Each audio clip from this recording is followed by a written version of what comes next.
Shalom. All praises to Yahweh, Ba'ashem, Yahushai, Ba'ashem, Kakadash. Double honors to the elders of Great Millstone, and peace and salutations to the elect of the nation of Israel, and to speckled bird Israelites that are scattered abroad that look like the heathen nations. To y'all say shalom, and shalom to all you brothers and sisters that may be listening and learning to these videos. And shalom to all you brothers that are out there laboring out there in highways and byways doing the work in these latter days, trying to wake up the elect so we can get up out of here, Lord willing, we part of the elect. And that's magnifying the names of Yahweh and Yahushai, which Yahweh is the name of the Father, who the world inwardly calls God, and Yahushai is the name of who the world inwardly calls Jesus.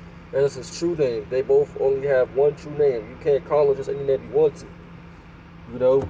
And I also want to mention that this video is only for the Israelites, because that's what our Lord, Yahushai, who the world calls Jesus, is coming back to save. But he's only coming back to save a remnant of them, a certain amount of them, you know, the elect. And the Israelites are who you call today black people, Hispanic, Native American, Cuban, Puerto Rican, Jamaican, Haitian, Dominican, Guatemalans, the Panamanians. Those are Israelites today, always have been and always will be. And I'm coming back to catch up with another video, man, you know, on Newsbreak, man, and you can see what the article says. You know, it's over, man. It's over. You know, it is over. We don't have long, man. I believe we're probably, you know, weeks away, probably, you know, maybe even days away, you know, from all hell breaking loose, man. You know, as y'all can see what it says on the screen, it says nearly 1 in 3 Americans say it may soon be necessary to take up arms against the government. And once you got people thinking like this, man, it's going to happen. And that means that they have woken up. That means that they have woken up to what's going on. But it's already too late. It's already too late. Not every single person in America and Babylon, but it's already too late, you know? Because why? Let's get this in the Mark 3, verse 25. It says, and if a house be divided against itself, that house cannot stand. You see, and this American house, you know, Babylon is divided. The government doesn't have the best interest in its own people. You know, they never have. You know, and these American people, they don't have their trust in the government no more for the most part. You know, not every single person in America, you know, knows what's going on, but there's a good amount of them that know what's going on now, and they're seeing that everything is a lie. They're seeing that the government is not for their benefit, even their own people, right? This is an Edomite on the screen, or appears to be Edomite, you know. You know, once this is in the works or in the air, there ain't no turning back, you know. There ain't no turning back. You can't press the reset button. Well, it's spiritual, because that's what Esau wants to do. They want to cause a reset. They call it the Great Reset. Well, there is going to be a Great Reset. That's going to be the kingdom of heaven, and that's going to be Yahushai, that stone, and what's that, Daniel, the 2nd chapter, coming back and destroying this kingdom and all the other kingdoms, and, you know, saving the elect. So it is going to happen. You know, there is going to be a Great Reset, but it's not the ones that they think it's going to be, or, you know, their Great Reset. You know, I want to also mention that China and Russia, I believe, just came out with their own. They just came out with their own, I believe, dollar or currency or something like that. So it's over, man. If you study economics, or you know about that type of stuff, man, you know the dollar is worthless, and all these other countries they're not using it no more. And Russia and China are the second biggest countries, you know, in the world, man. If they're not using the dollar, yeah, it's over, man. You know, I'm gonna get this in 2nd Ezra chapter 9 real quick. Let's start at verse 5. It says, for like as all that is made in the world hath the beginning and an end, and the end is manifest. You see? Hey, and you know, this place had a beginning, America had a beginning, and you know, there was these Edomites, these so-called white people, they lived it up. You know, Jake has been wicked here. You know, even though we was in chattel slavery at one point in time, now it's not more so physical, it's more so mental, because our people don't know who they are, you know, and they don't care to know who they are, you know, and it's just not, it's not the America that it used to be. You know, there will be, I remember learning in school about, you know, the Industrial Revolution and learning about how America was in the 20th century during the 1900s. These Edomites were living good, man. You had a milkman. I remember I was always into history and stuff when I was in school.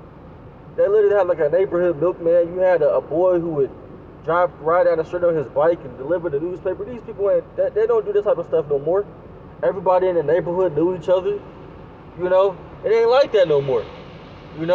It's way past that. This is probably I'm probably thinking of the era of the 1950s or the 1960s. That's when America was. I would say those were the best times to be an Edomite. America. It's always been bad for us because this is our captivity. This is not our kingdom, and we're under the rulership of the wicked. But at one point in time, hey, they had peace over here, man, completely. Over here in America, these Edomites. The 50s, 60s. It's like I said, and everything is still being developed and stuff. There wasn't no technology. There was no drugs. There was still segregation. A little bit, kind of. And during those times, so it was a lot better for these Edomites. Now everything has flip flopped. Jake is taking all the Edomite women. Hey, these Edomites are against each other.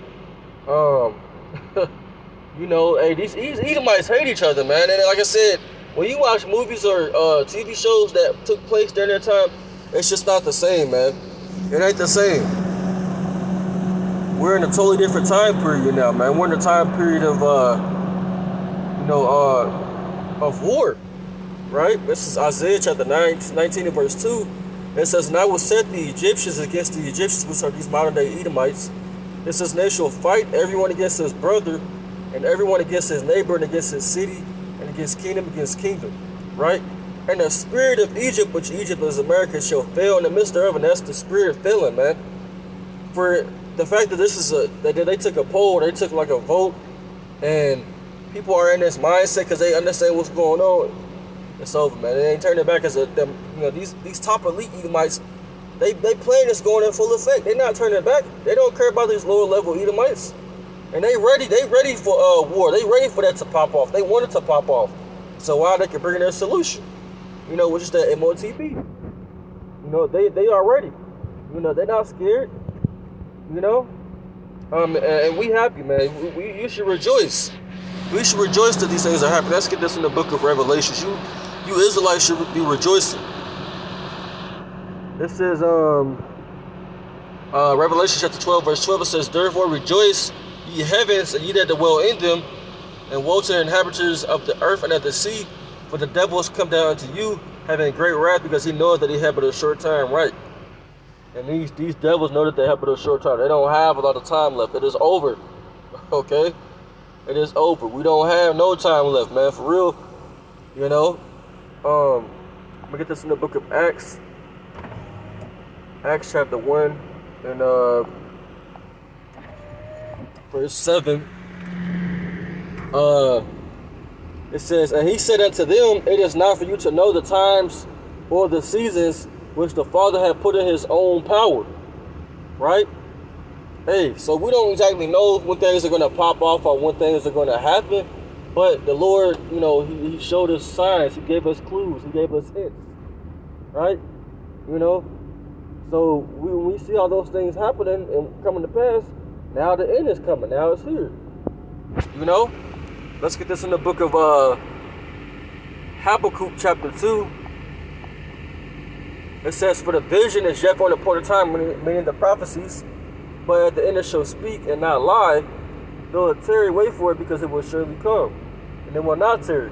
Right? And now it's not tarrying. Right? Let me find this real quick. So like y'all done found it now. This is Revelation chapter 18, verse 21. "And the Lord, he said he reaped what you sow." And, all really, how was this land founded upon? It was founded upon violence. It was founded upon them putting us in slavery. We built up this place, us Israelites. We were killed. We had our blood shed. So what's about to happen to them? Right? This is Revelation chapter 18 and verse 20. It says, "Rejoice over her, thou heaven, and ye holy," so I get for that. I'm going to restart. It says, rejoice over her, thou heaven, and all ye holy apostles and prophets, for Yahweh have avenged you on her. And a mighty angel took up a stone like a great millstone and cast it into the sea, saying, thus with violence shall that great city Babylon be thrown down, and shall be found no more at all. Right? Hey, you know? So that's violence. This is violence. It's going to happen. It's going to happen. Whether you look, whether you accept it, whether you believe it or not, it's going to happen. It's written. You know? And let me finish out with this book in 2nd Ezra, the 16th chapter. Finish out. No, the 15th chapter, Salaki. Yeah, I'm going to close out because I didn't want this lesson to be that long. It says, woe to the world, to them that dwell therein. Right? It's talking about the whole world. Not just talking about America, but their article was talking about America. It says, for the sword and destruction draweth nigh, and one people shall stand up and fight against another, and with swords in their hands. For there should be sedition among men, invading one another. They should not regard their kings nor princes, and the course of the action shall stand in their power. And that's getting ready to happen. Call Allah Yahweh Shem Yahushua, man. This kingdom is finished, man. You know, and hey, that's gonna be the end, man. You know, yeah, you're gonna have them CHIP stations set up. The nuclear missiles is gonna be the final play. You're gonna have that famine kick off. People gonna be put in the FEMA camps. You know, all this is gonna happen simultaneously, and it's gonna be quick because the days are already going fast. But that's why I wanted to bring out, man. They call Allah Yahweh Shem Yahushua. This is happening, man, because the kingdom is close. You know, and I'm gonna close out. I'm gonna give all honor and glory to Yahweh Shem Yahushua, Ba'ashem Karkadash. And double honor to the elders of Great Millstone, and peace and salutations to the elect of the nation of Israel. To y'all say shalom. I'm gonna say wow, blah blah blah.